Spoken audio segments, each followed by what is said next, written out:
Well, he can't carry both of us. No, you're Only one of you. walking. It seems like a waste to just use Griffey for you to take a 1 hour short rest. Let's just fucking get We'd also there. have him for the battle. How long do we have Griffey for? How long does he stay out? It's like 4 or 5 hours or something. It's for a few hours. So meanwhile, we don't know how long it's going to take to get there. It's 1 total hour. waste. It's 1 Do we know hour. how long it's going to take to get there, Nate? 1 hour. They said 1 to 2 hours. That's half his usage time. I don't know. It seems wasteful. Planning to just take a short rest when we get there. Well, why don't we just do that then? We just get there, stake out the place, maybe find a nice little cave or something. If that's the plan, then I say we just wait there. If we're not planning to take a short rest when we get there, then... Well, I'm on... Griffey, at this point, I've like climbed up Frank, and I'm like sitting on his shoulders like a kid. All right. I'm starting a short rest. Fang up there too, and I'll walk. I don't know. Big, strong guy. Ask him. I kind of like roll over. It's like I'm kind of eyeing up Frank. How tall is he? The bald one. Frank is like 10, 12 feet tall. Nah, it won't work. I've seen Andre the Giant. Picture of him, 6 women up.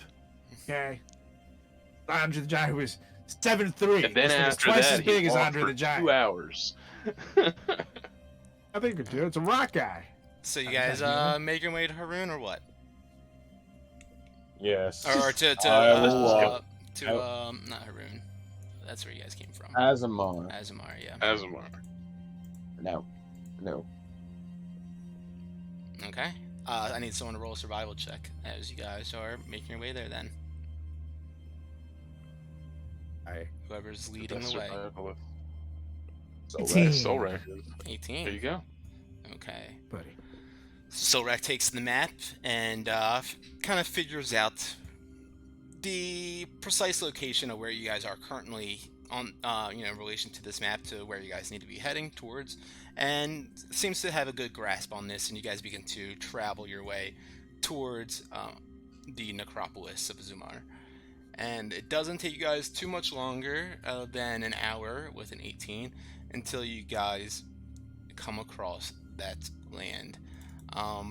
You see before you a city that has long fallen to ruin. Scoured husk of once magnificent stone buildings jut out of the desert like rotted teeth. Emerging from under the smothering sands, the remnants of ancient streets wind their way around crumbled walls and through the rubble of collapsed buildings. Ahead you can see and hear a sandstorm in the middle of the ruined city that swirls in place like a dome of an immense seething cathedral. It's quite far from like where you guys are right now, but it's in the center of this barren necropolis. And as you guys get to like the edge here, the golem kind of looks curiously and points to the center of town, where the sandstorm seems to be swirling about immensely, and just seems puzzled about what to do next. Echo. What was the name of his? I lost my notes, so I don't have them. What was the name of his owner? Start with an H. Hamuki. Yeah, Hamuki. Is that where Hamuki is, boy? Is that where Hamuki is? Like scratching behind his ear. He's like looking and trying to like think about this, and he just like throws up his hands again, like not sure, but you see he's like really determined to like figure it out. And he just, as you're saying it, he goes like possibly. He throws up his hands. Obviously, he doesn't say that, but yeah, would I have been able to change out an attunement while we were walking since I was on his shoulders? If you're on his shoulders, sure. Right. Get the Dawn Soul out. Okay. Dead shit. And I'm gonna while we're walking here, I'm gonna constantly be casting Detect Good and Evil. From my Rod of Alertness. It's set to vibrate. I also pay attention to Dawnbringer to see if she says anything in particular. Gentlemen, should we venture forth? Do we have a choice? Does it look like anywhere where we can maybe take a quick short rest? Like I said, everything that once was like a magnificent stone building out here, it's all just rotted and dilapidated and kind of smothered in the sands and swept away with the wind. Crumbled walls and collapsed buildings surround you guys. Yes, but as you're, doing, surveying with the, detect evil and good and whatnot, or is that what you were doing? Detect evil and good? I guess, I would kind of go between that and detect magic a little bit. But yeah, it's really for the undead. Yeah, as you're going around, underneath your feet in several different areas, you just get this pinging sensation of, some sort of evil radiating up from here. This is a nice little spot, guys. But I don't think we should hang out here for very long. Should we head on to the middle? I guess we have no choice then, yes. I'm kind of getting this vibe that we're not going to be able to take a short rest while we're here. I don't think this is a good place to rest. How far does it look to the middle to get there? How? It's probably, I'd say 500 feet from where you guys are standing right now. Imagine like a big city, and it's like in the center of the city. And you guys are standing at the edge of it essentially right now. Have barely made your way in there and started. Wilmer's searching around the dilapidated streets and whatnot a little bit. But you see, like I said, around the center it's just a whirlwind, just wildly blowing around here, like a dome-shaped whirlwind. Does detect magic pull anything crazy out from the rod? From where you're searching around right now, how long are you going to be going around trying to detect magic? I don't know. Like I'm just like as we're walking, the wand's just switching between things. Yeah, if you spend a certain amount of time doing that, perhaps you might find something. But if you tell me, let me know. Message. If you only want to spend 10 minutes doing that, that's fine. If you want to spend 2 hours doing it, that's fine too. What do you guys think? Let's do this. How about you do that for a couple of hours? I can take out Iffy now and have him just fly above us, fang on him, take a little nappy nap for an hour. Because honestly, that would be great if you're being serious. I'm serious. We could, yeah. If you want to detect some magic for an hour or two, and can rest, and Griffey can keep an eye out. See anything? Well, if we're just are you suggesting we move forward while we are detecting magic and good and evil? I'm just gonna detect magic around and. So yeah, if you're just gonna do it here, let's do a short rest with me detecting magic and him on Griffey. Worst case scenario, we have Griffey out, so someone can fly on Griffey. Griffey can attack. I feel like the more the merrier right now. I figure Griffey and Fang can be out of the way while he takes a short rest, and in case something does happen, at least be. They can be within, they could be close enough to jump in if shit goes down. Right, and I'm not limited to staying on Griffey. I have ways to kind of get off of him, to help out with any potential combat. Really, all I need to do is just meditate. I need to get a little clear-headed here, get my chakra realigned from what's been happening, just kind of regain some energy and focus on the events that we could be facing in the near future. Why don't you and Griffey get up in it? Solrak, you can take a breather if you need to, and I'm gonna just kind of scour around, see if I get into anything crazy. I'll go in my bag. Hold, take out Griffey. Out he comes. Set the That was- soundboard. Right. And I'll say, Fang, ahead. I'll tell Griffey, keep him up in the air. Close, but not too close. And if Squawk anything, if you hear anything.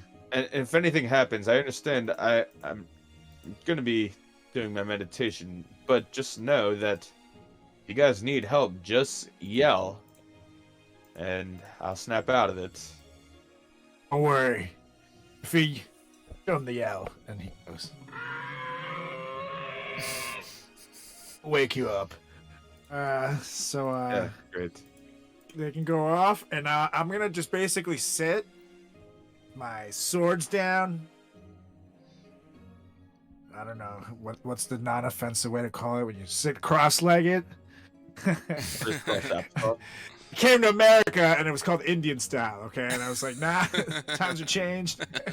So Sit Caucasian style. yeah. So that's sit what- the yeah. cross-legged. That's true. I sword down, and I'm basically just switching between watching up in the air, Griffey, watching over, chatting to him. All right. That's what we went. And I'm obviously walking around with my wand, detecting magic, good and evil, throwing it every now and then, and everyone just kind of like hears me just like chanting to myself, and they're all probably assuming it's like casting a spell, but it's me just going, oh, everybody else just fucking sit down while Wilmore does everything, save the world. Hey, Wilmore needs a short rest, but you know what? No, Wilmore, you walk around with your fucking wand up your ass. And that's it. And I do that for an hour. Love it. Why doesn't everyone roll me a d20, please?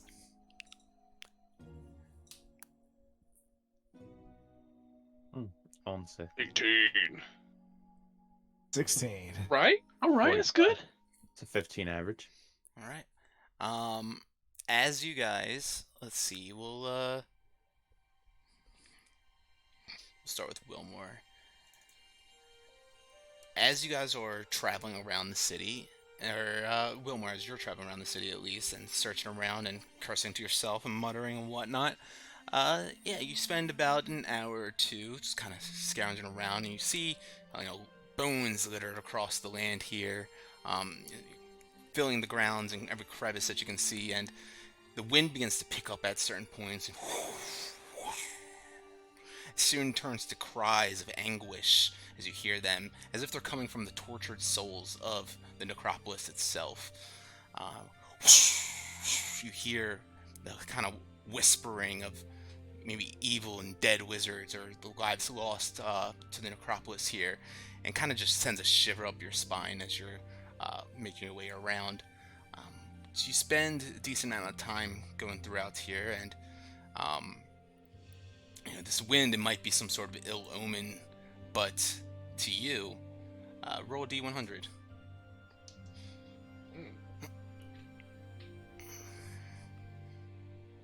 12. But to you, let's see. You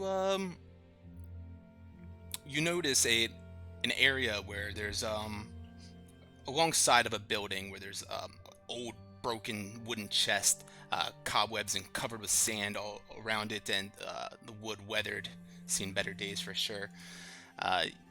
You're walking around and your rod seems to ping over in that general direction. Walk over and ping the chest a little bit. Yeah, as you go on over there, you feel that vibration on the rod, just humming right over that. I am a little hesitant. I'm gonna kind of prepare myself. I'm gonna like zip zap zoop. So I'm on my my broom right now, and I'm like 10 feet away, and I cast Mage Hand, and I try to open the chest with Mage Hand. Sure. Your mage hand goes down and kind of just the lid almost crumbles from moving with the mage hand being pushed off of it, and the wood just kind of rots away. And inside of this chest, you see a couple of colored gemstones and a couple of vials sitting there as well. We'll go over and investigate. Inside, there's maybe 4 different kind of red faceted gemstones in there, and then 2 vials with a red liquid in them. Kind of have to brush off the sand and then dust from the glass to be able to really make out it. And the liquid inside is almost like, it's very goopy, almost like solidified instead of more liquidy. Definitely showing a bit of age, but yeah, you've seen stuff like this before. It definitely looks like a standard healing potion to you.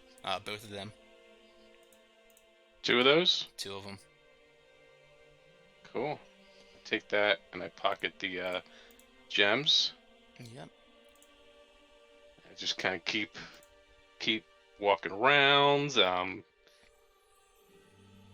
I take a second, since I'm doing this for a while, and kind of do a ritual, comprehend languages, just to see if I can understand any of the mutterings that kind of appear to be happening. Sure. Yeah, you cast comprehend languages, and you start to, really try to listen to the whispers of the wind and what could be coming across that, and you really just hear all sorts of scattered voices of, yeah, exactly what maybe you would have suspected of, like, these lost souls that lost their lives here, and just kind of like franticness and worry and fear and all sorts of emotions you really just gather from it as you hear all these tossed voices just scrambled throughout the air, of all the poor lives that were lost here. Mm. All right. Well, eventually, I would just kind of go back to the crew and be like, "Well, guys, this place is officially fucked. I don't think we should be here much longer." Look over at him. It's like, as soon as Sleepy Boy wakes up, I'm down to get the hell out of here. This gives me the Well, I do think creeps. as I kind of like nod over at the big swirling sandstorm in the middle. Oh. What else is new? Angel death. Angel death. Let's do it. So, Fang, were you kind of just like nodded out while you were up there? I was meditating. Okay, yeah, so you're just flying around. Yeah, you can take a short rest then. Yes. So with that hour gone by and Wilmore returning back to you guys, what would you like to? The Sapphire Sentinel kind of sits up, and he's been sitting here and staring at the whirlwind around that mastaba in the center there. So we into the middle then. So Rock get a short rest too, I guess. Yeah, he did. I don't know if you're low on health on anything. Yeah, I'll just load up. Do some. If you guys do hit die, you gotta add an extra D8. Mm-hmm. Yeah. This.